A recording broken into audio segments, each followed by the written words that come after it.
Welcome back to the podcast. Thank you so much for joining me today.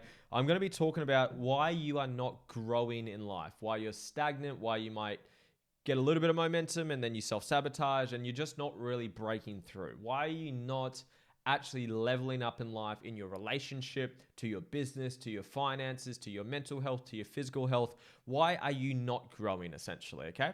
Before I do get into it, guys, if I could ask you a massive favor, take 3 seconds of your day to like this video, comment down below, subscribe if you haven't subscribed. It really helps the channel. It helps me make videos like this. It helps me reach more people and it helps me live my purpose, which I really do appreciate. So without further ado, let's get into it. So first things first, guys, before you can grow in life, you need to understand where you're going. So I always talk about values. I talk about vision. I talk about purpose. I talk about mission.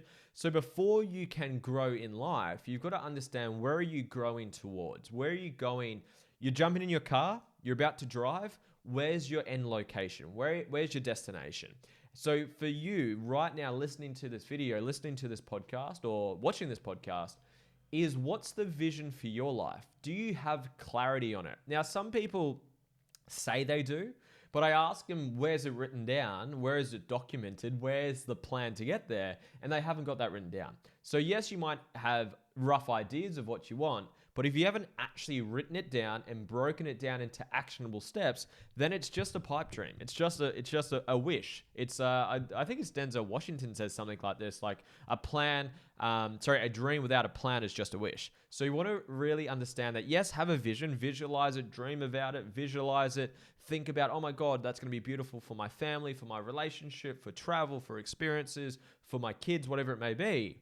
But you got to write that stuff down. You got to get really crystal clear, what does that actually look like? Because then you can actually reverse engineer, what's the tactical plan to get there? What's the master plan for me in my life? What am I going to do?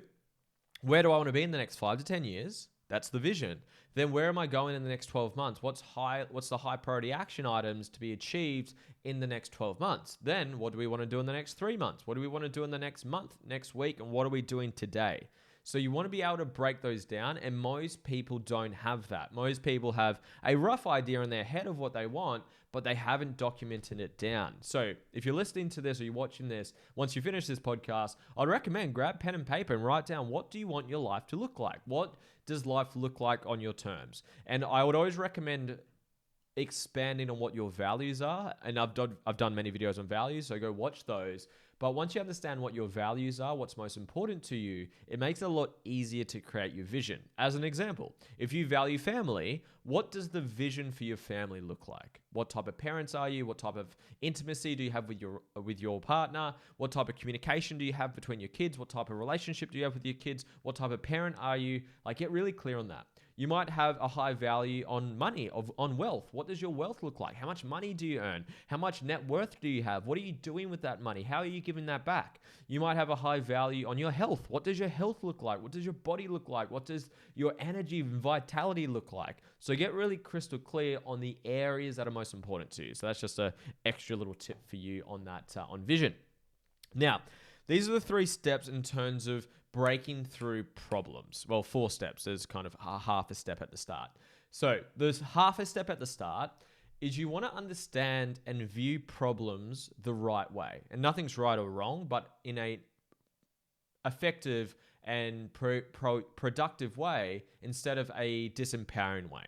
Problems are what make us grow in life. People have a relationship with problems that problems are bad. I want to avoid problems. Problems suck. Problems are painful. Problems are a hassle. And there's actually truth to that. But problems is what make us grow. Problems is what make us evolve. Problems is what make us grow in life.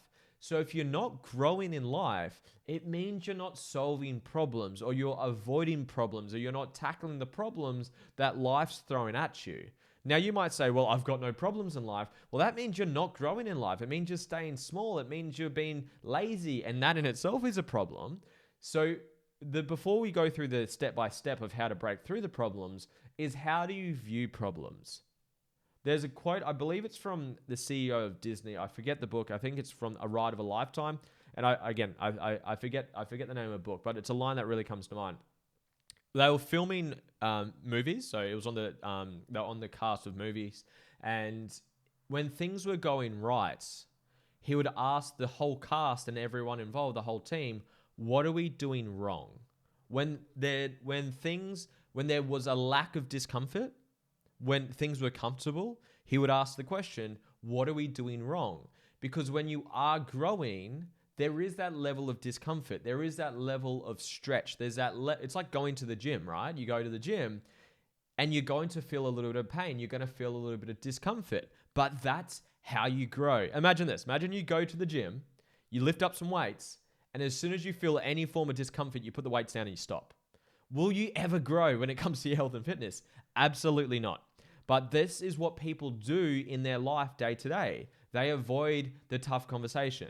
They avoid starting the business. They avoid starting the podcast. They avoid writing down the book. They avoid saying no to an invitation that they don't want to go to. They say yes to a partner who they don't actually want to be with because they're desperate for love and they're avoiding the discomfort of spending time by themselves. Whatever it may be, you can go on and on and on and on and on.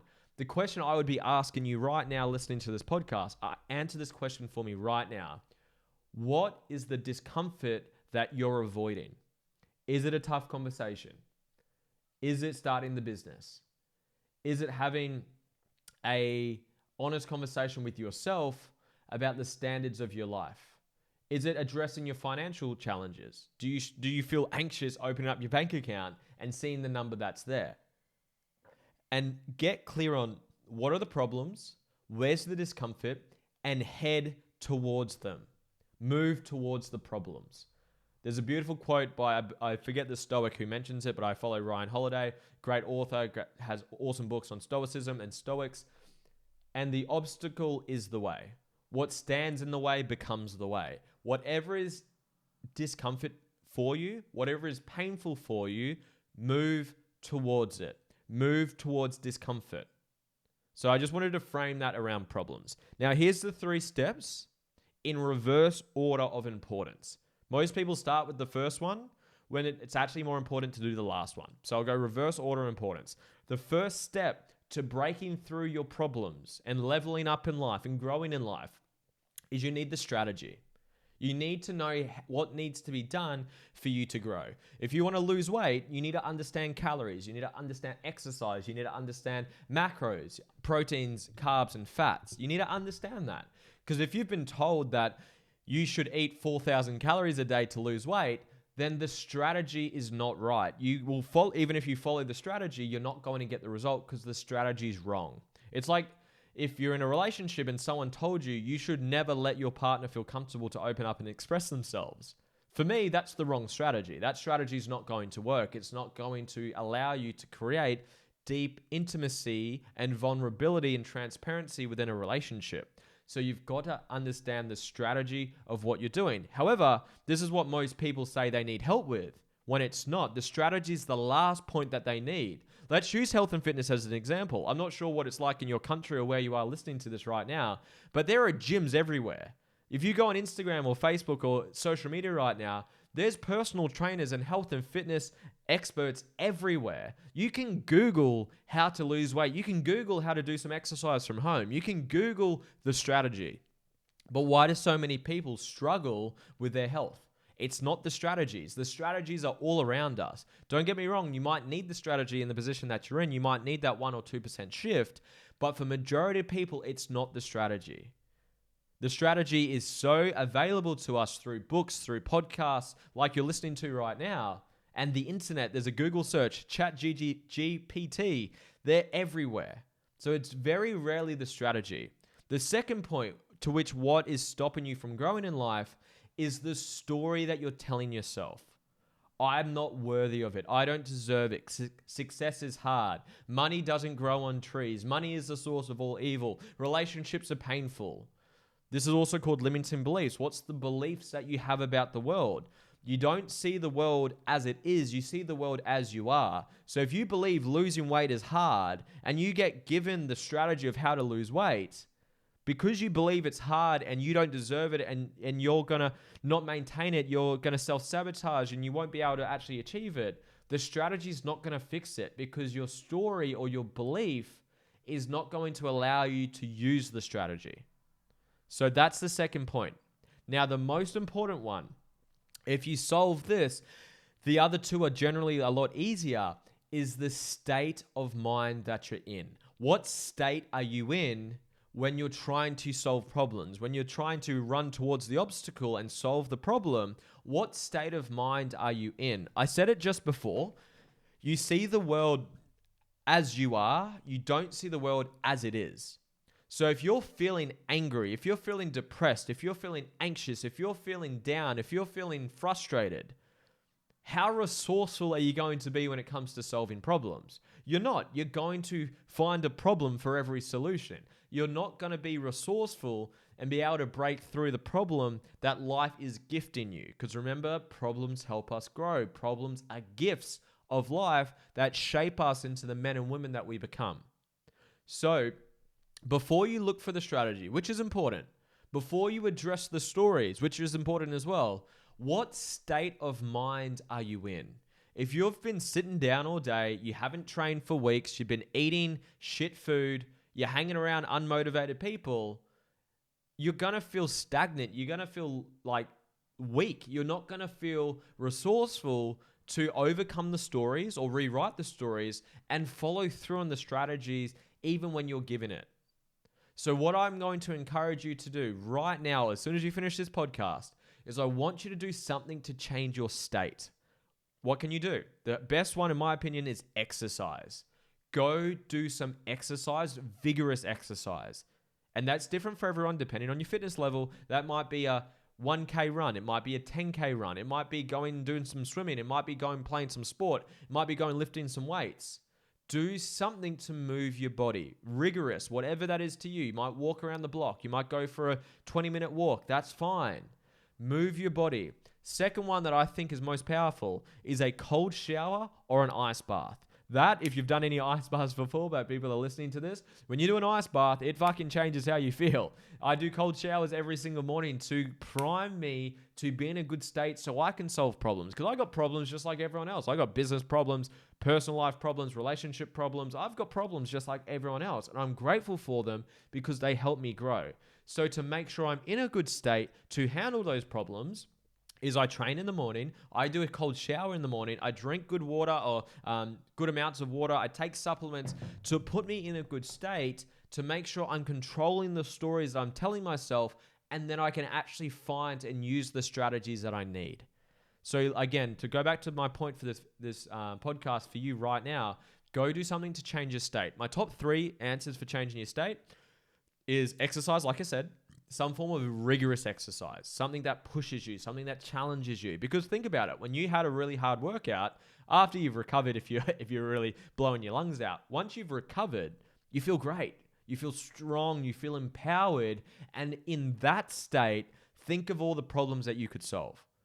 So changing your state, exercise is number 1. Number 2, like I said, is an ice bath or a cold shower. Cold showers are normally a lot more convenient for people because not everyone has an ice bath, but have a cold shower. Literally in the shower, I did it this morning. I start with a warm shower, and what I do at the end of the shower, I put it on cold for 2 minutes or a minute, or more so a minute and a half. Cold water, my head, back, everything, get it under that cold water. It just wakes you up so you feel incredible. Then the last step that I think is really powering for changing your state is meditation / breath work / journaling. They can all go together or you can do them separately, but it's really powerful for changing your state. So taking big breaths in. I'll do one right now for you. I breathe in for 5. Hold it for 5. Let it out for 5. And I'll do that again. And I'll feel, expand and stretch my lungs out and really control my breathing. If you've heard of Wim Hof breathing, jump on Google or YouTube, W-O-F, Hof, W-I-M, Hof, H-O-F, Wim Hof breathing. His is fantastic. I love he's got guides on YouTube. Me and my partner do them sometimes. Meditation is fantastic. Journaling is fantastic. Just something to change your state. Start with exercise, start with a cold shower, get in a great state. that's going to influence the stories that you're telling yourself, which will allow you to find the strategy, which will allow you to execute on the strategy. So let me summarize this whole podcast because we're going around a couple of circles here. Firstly, understand, get clear on your vision. Where are you heading in life? So you understand the problems you're going to solve to get there. Number two, understand that problems are a good thing. Problems force us to grow. If you have no problems, it means you're not doing anything with your life. You're lazy, you're watching too much telly, you're doing the bare minimum in life, and you're decaying, and that in itself is a problem. So see problems as a great thing. See problems as a gift. See problems as growth to help you become the person that you need to be to have the vision that we just spoke about. You need to become the person who's worthy of it, and that comes from solving problems to get there. Now, the 3 steps to get in a great state to overcome and execute on those problems or overcome those problems. Number 1 is the strategy. You need the strategy. If you don't know how to lose weight, you got to learn calories, you got to learn training, you got to learn how to actually do it. Number 2, your stories or limiting beliefs that you have about yourself. What beliefs do you have when it comes to losing weight, when it comes to making money, when it comes to relationships? What are the stories, the limiting beliefs, the limiting stories that you have about that problem that you're trying to solve, and rewrite those? That's a conversation for another day. That's something that I do with my clients. If you're interested in that, just reach out to me. And then the last point is your state. What state are you in? If you're in a frustrated, angry, depressed, anxious state, that's what you're going to see. That's what you're going to experience. So you're going to make sure you change your state and then go tackle those problems. So go have a cold shower right now. Go do some exercise. Go do some breath work. Go do some meditation. Go do some journaling, and then come back to that problem in a better state. And I guarantee you're going to be more effective with it rather than before when you're in a shit state. I hope you got value from this, guys. If you haven't already, like the video. It really helps out. Comment down below. Subscribe if you haven't subscribed. Send this to a friend. If you share it on your Instagram story, tag me in it. I love seeing people who get value from this. It lights me up. It lights up my soul. So thank you so much. Send this to a friend that you think would get value from this as well. Much love. I'll talk to you soon.